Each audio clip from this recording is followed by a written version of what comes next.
ఇవి కానీ ఎన్నో రకాలుగా శిక్ష ఉండదు అనుకుని పాపం చేయకండి. ఒకవేళ నీకు శిక్ష రావట్లేదు, గద్దించట్లేదంటే దేవుడికి నీకు సమస్య సరైనది లేదన్నట్టు అర్థం. ఇప్పుడు మా పిల్లల్ని నేను తిడతాను, ఎందుకు వాళ్ళు బాగుపడాలని. అవసరమైతే 2 దెబ్బలు కొడతాను, ఎందుకు వాళ్ళు మంచి కావాలని. దేవుడు కూడా అదే రీతిగా నిన్ను గద్దిస్తాడు, శిక్షిస్తాడు, నువ్వు మార్చబడతావు అని. ఒకవేళ నీకు ఆ గద్దింపు లేదు, శిక్ష లేదు అంటే ఫైనల్గా నీవు పోతావని అర్థం.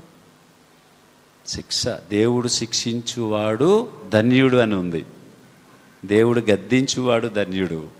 నీ తల్లిదండ్రులు నిన్ను గద్దిస్తుంటే నువ్వు ధన్యుడు అయ్యా. చెప్పే తల్లిదండ్రులు ఉన్నారు, నీకు చెప్పే సంఘం ఉన్నది, ఒక ఆత్మీయ తల్లిదండ్రులు ఉన్నారు, దేవుడు ఉన్నాడు. చెప్పేవాళ్ళు లేకపోతే, గద్దించేవాళ్ళు లేకపోతే నువ్వు అవసరమైతే ఎందుకు శిక్షిస్తారు తల్లిదండ్రులు. వాటిని లోబడాలి, జీవితాలు మార్చుకోవాలి. లేదంటే చూడండి, శిక్ష లేకయే అట్టివాడు, దేవుడి శిక్ష లేదు, ఇంకా డైరెక్ట్గా ఇంకంతే సంగతులు. కనీసం క్షమించు తండ్రి అని దేవుడిని అడగడానికి కూడా ఛాన్స్ లేకుండా దుర్మరణం వచ్చేయచ్చు.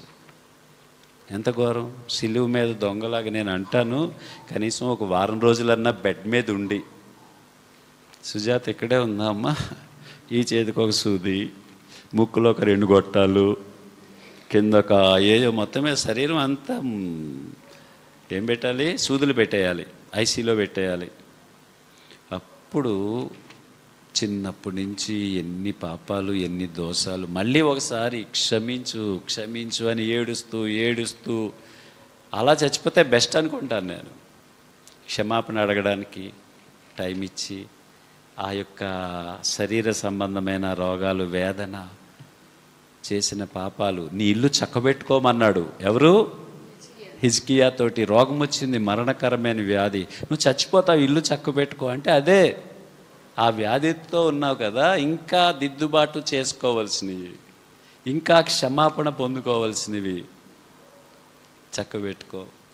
ఒక వారం రోజులన్నా మంచం మీద ఉండి చచ్చిపోతే బెస్ట్ అనుకుంటాను. ఎందుకంటే చక్కబెట్టుకోవచ్చు, క్షమాపణ అడగచ్చు, కన్నీళ్లు కార్చచ్చు, చిన్న పిల్లోళ్ళ మారిపోవచ్చు.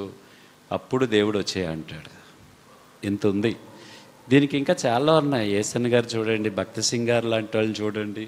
చాలామంది భక్తులు నాకు తెలిసిన వాళ్ళు కొన్ని నెలలు మంచం మీద ఉండి దేవుడు తీసుకున్నాడు అంటే వాళ్ళు కూడా శుద్ధీకరించబడి పరలోకం వెళ్ళు.